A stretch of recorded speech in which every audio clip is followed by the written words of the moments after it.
Amigas, amigos, muy buenas noches. Voy a tratar un tema raro, la ciudadanía o el ser ciudadano. ¿De dónde nació el ser ciudadano o para qué son los ciudadanos y quiénes son?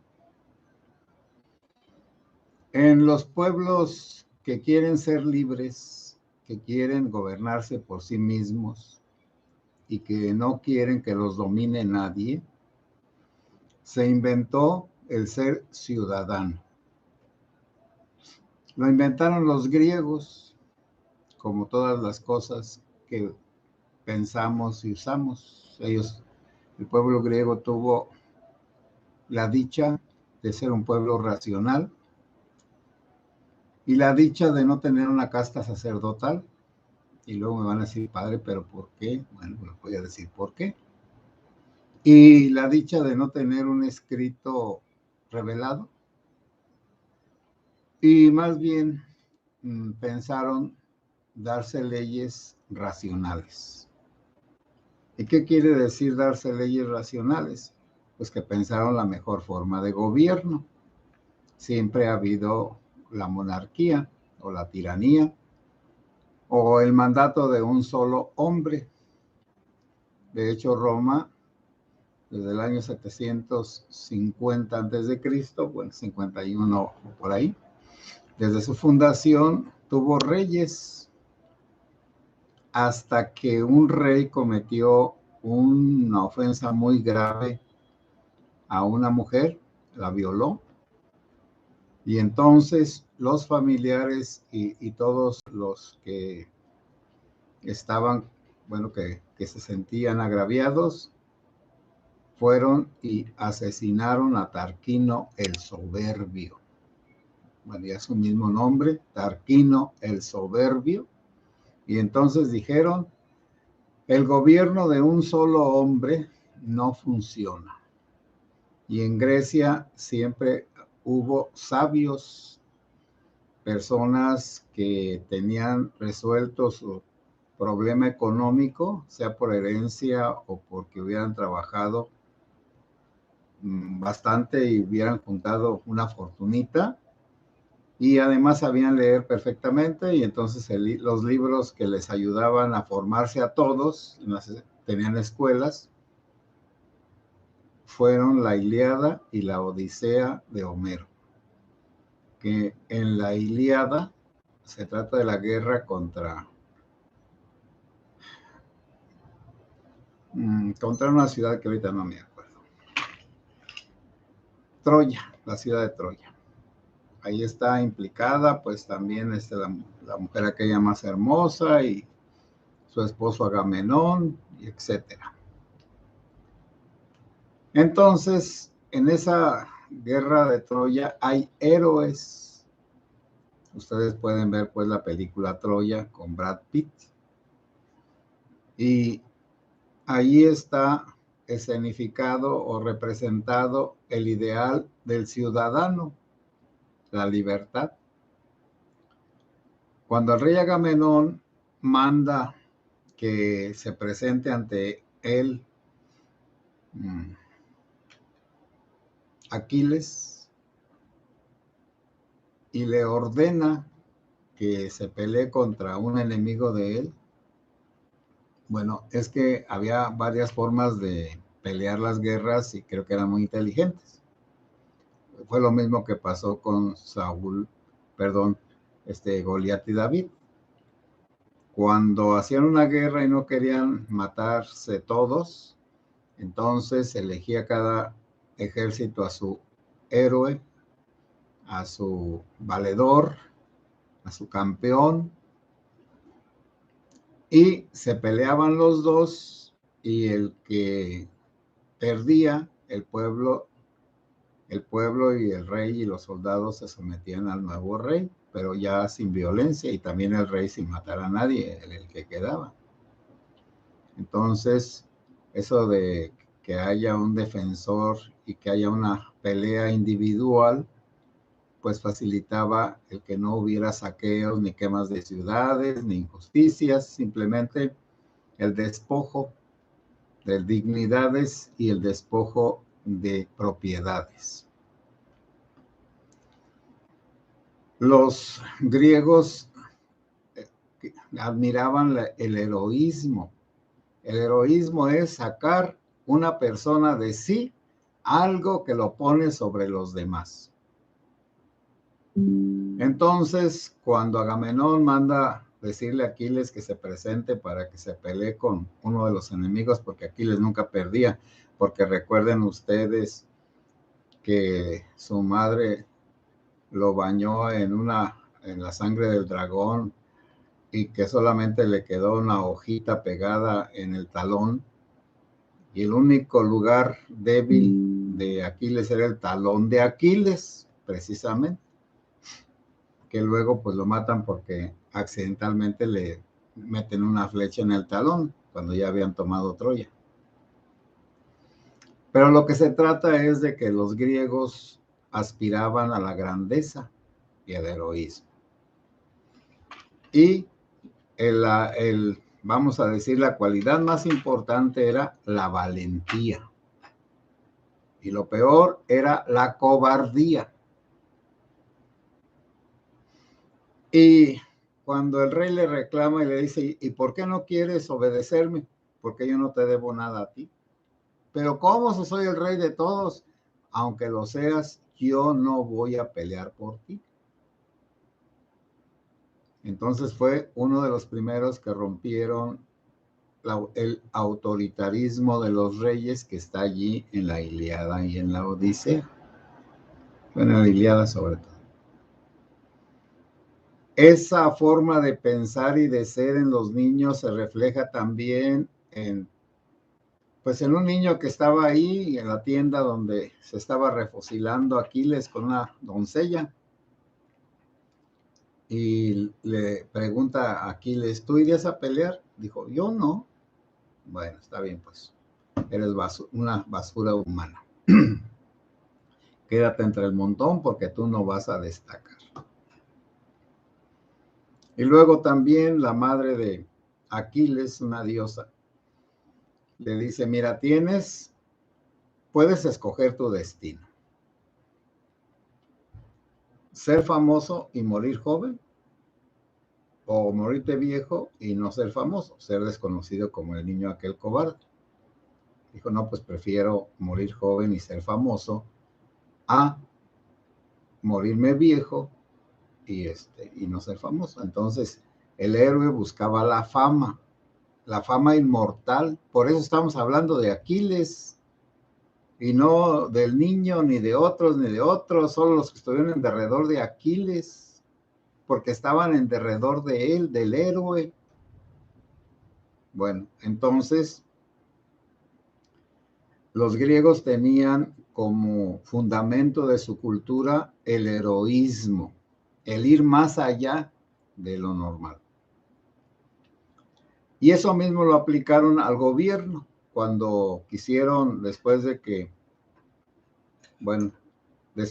ya se establecieron como ciudades, que en griego se dice polis. Entonces dijeron, ¿y cómo nos vamos a gobernar? Bueno, porque estaban los medas, los persas, los medos y los persas, y ellos se gobernaban en la voluntad de un solo hombre, el monarca, el gran rey.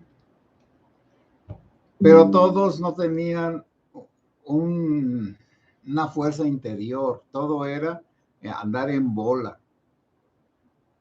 Eran ejércitos muy grandes que se peleaban contra pequeños y los apabullaban y los mataban y todo lo demás que hacen los cobardes en bola, matamarrados. Y ahí está un hecho heroico, el de Esparta, que cuando Leónidas era su rey, que cuando el rey de Persia, Darío, si no me equivoco, iba a invadir a Grecia, se fueron a las Termópilas y allí 300 espartanos detuvieron a miles y miles de esclavos, de gente sin un valor interior, y todos los que se quedaron allá a pelear sabían que se iban a morir, pero iban a detener a esas hordas salvajes, incultas, sin reglas, sin leyes, sin honor, unas basofias. Y entonces también pueden ver esa película de los 300, que está de una manera muy fantasiosa, pero más o menos así fue. Y de hecho, vencieron los medos y persas a los griegos, no porque pudieran con ellos, sino porque un griego horroroso, jorobado, porque no lo quisieron admitir de militar, porque los griegos desechaban a todo ser humano imperfecto. Por eso cuando nacía un griego, lo revisaban los encargados de la ciudad, y si tenía un defecto, hay una roca que se llamaba Tarpeya, así como un acantilado, y de allí aventaban a los niños defectuosos. Y también, si no los querían matar, los dejaban en un bosque donde se los iban a tragar las fieras. Bueno, entonces, la perfección, la valentía y el heroísmo. Eso se necesita para ser ciudadano. La medianía y la mediocridad no sirven. El no tener aspiraciones de superación y también de respeto hacia sí mismo y que los demás nos respeten, esos no sirven. Los que se venden por los votos, por la necesidad, esos no sirven. Son como el griego feo jorobado que traicionó a los espartanos. Y el heroísmo es el sacrificio, el sacrificio. Y entonces eran ciudadanos solo los que tenían esas cualidades en Esparta. Y en Atenas era diferente. Eran las personas más pudientes y más sabias, que entonces tenían un grupo de jueces como de 200 o 300 para los casos muy importantes, y que distribuían las ocupaciones, la militar, la de gobernar, pero la de las leyes lo resolvieron desde el principio. Cada ciudad griega le pidió a un sabio de los 7 sabios que había en Grecia que le hiciera una constitución. Entonces no fue una constitución que hicieron todos, que votaron, que estuvieron de acuerdo, no. Encargaron a una persona capaz que hicieran las constituciones de sus ciudades. Fue Licurgo y no me acuerdo quién más. Los sabios fueron los que, a petición de los ciudadanos, hicieron una constitución, que era la ley, y estaban los jueces para ver que se cumpliera la ley. Naturalmente que, como siempre, puede haber jueces vendidos, jueces soberbios, jueces tontos, ¿sí?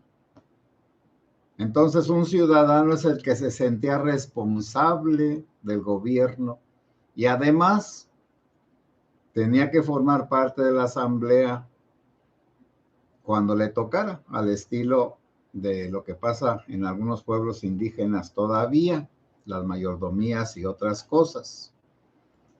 Entre todos los del pueblo escogen a uno para que se haga cargo de la fiesta, y ese uno a veces gasta tanto dinero que se queda pobre.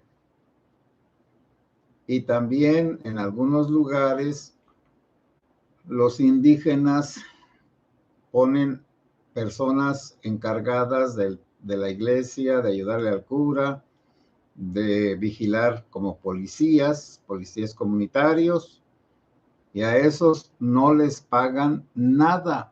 Es un servicio a la comunidad por un año. Y todos han pasado por eso. Entonces los ciudadanos son aquellos que se hacen responsables de su gobierno, bueno, de sí mismos, de sus familias, de sus pueblos y que no esperan que les llegue nada de ninguna parte, sino que todo lo fabrican y todo lo resuelven ellos mismos. Naturalmente que en estos pueblos alejados, y ahora y siempre, la ley es la venganza, porque no hay ley. La ley es la venganza cuando se puede, cuando Dios nos la concede. Porque para hacer justicia, pues hay que usar el ojo por ojo y diente por diente. Pero también esa justicia así tan bruta es buena, porque si un hombre mata a una niña, no van los familiares de la niña a matar a toda la familia del asesino, sino que van y agarran al asesino y lo matan, como un ejemplo para los demás. Y aquí se han dado casos, pero aquí es por parejo. Allá para San José de Chila arriba, por unos ranchillos que se llaman que la higuera, quién sabe qué, y bueno, ya ni me acuerdo, cajones. Un señor mató a una señora. Bueno, fue cruel, la destazó y pues es que a veces yo creo que la gente está endrogada, o dicen acá, está endemoniada y hace cosas muy feas. Entonces, los familiares de la señora un día fueron y llegaron a donde vivían el asesino con sus hijos, porque era un señor ya mayor, y agarraron a todos los hombres, hasta una niña que estaba en una cuna, fueron y le revisaron las credenciales, porque si era niño, ese se lo iban a llevar a matar. Y sí, los mataron en una barranquilla. Y la mamá, bueno, la esposa de ese señor se quedó sola porque las nueras se fueron. Se acabó toda la familia. Que eso se pasa a la ley, vuelvo a repetir, si ese señor, nada más ese que mató a la señora, le aplican lo mismo, lo matan destazándolo vivo, pero solo a él. No estoy de acuerdo con eso, pero la ley del talión es precisamente para que no se exagere, para que no se hagan más cosas y para que la gente quede tranquila, y en Estados Unidos así es. Por eso hay la pena de muerte. Y cuando condenan a alguien, a un violador, a un feminicida, etcétera, va la familia representada por alguien allá donde van a electrocutar o a poner una inyección letal o la cámara de gases. Y entonces ven cómo lo matan, el que mató. Pero para que no sea una persona en particular, es la comunidad, el gobierno. Y los ciudadanos en la antigüedad así era, y ahora somos ciudadanos del reino de los cielos. Por lo tanto, también nosotros somos responsables de las cosas de Dios, de que las cosas de Dios sean como deban de ser. Y también somos responsables, o debemos lo de ser, de gobernarnos a nosotros mismos a través de nuestros representantes, pero votando libremente y votando ya no por el mejor, por el menos malo. Y esas votaciones ya que siguen, pues son nada más una pantomima. Dentro de poquito se acaba el INE y otra vez Bartlett va a ser el encargado, como lo fue cuando se cayó en el 88. Se cayó, pues él tumbó las computadoras que estaban contando los votos. O sea, así va a ser, así precisamente. Y acá entre nosotros, pues se nos pide permiso para nada. ¿O a ustedes les piden permiso para poner un retén? ¿Les piden permiso para pedir cuotas? ¿Les piden permiso para asesinar a las personas? Pues no, no se pide permiso. Y el reino de Dios, pues también en el reino de Dios somos responsables de que todas las personas que participemos no hagamos el mal.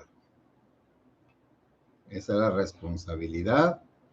Y entonces para eso, pues están nuestras autoridades eclesiásticas, a ver si le hacen caso a uno cuando hay alguna queja. Bueno, amigas y amigos, toqué un tema raro, la ciudadanía. ¿Qué es ser ciudadano?